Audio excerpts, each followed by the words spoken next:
हम विजयलक्ष्मी मिश्र एखन एकटा देशभक्ति गीत सुना रहल छी जेकि लिखने छथि आदरणीय श्री मणिकांत झा जी। अपन तिरंगा सबसा प्रिय गर गगन मगन लहराए रहल, गामे गामे घरे घरे शहर नगर फहराए रहल।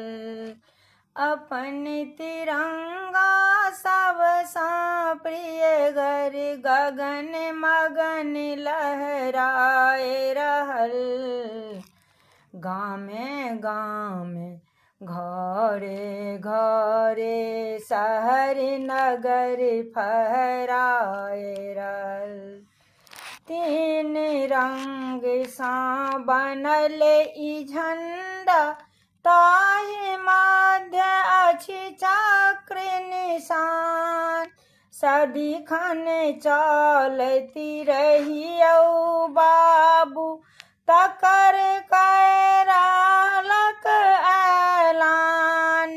तीन रंग सा बनल ई झंडा, ताहि मध्य अछि चक्र निशान, सदिखन चलती रहियौ बाबू तकर करलक ऐलान। केसरिया उजरा संगहि हरियर का उधियाए रहल, अपन तिरंगा सबसा प्रिय गर गगन मगन फहराए रहल, गगन मगन लहराए रहल।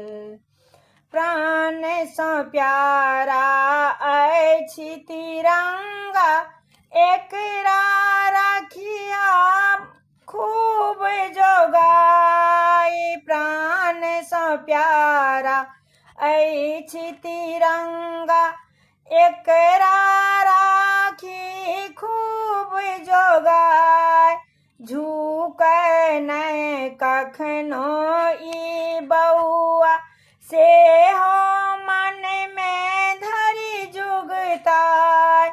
हाथ में रखने बच्चा बच्चा छै, घर घर सँ बहराए रहल, अपन तिरंगा सबसा प्रिय गर गगन मगन लहराए रहल।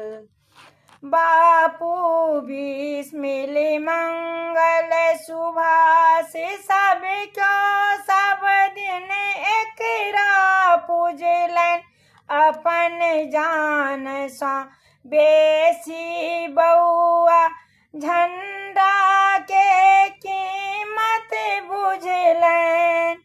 मणिकांत ताहि तिरंगा खातिर शब्दक गीत लहराए रहल, अपन तिरंगा सबसा प्रिय गर गगन मगन लहराए रहल, अपन तिरंगा सबसा प्रिय गर गगन मगन लहराए रहल।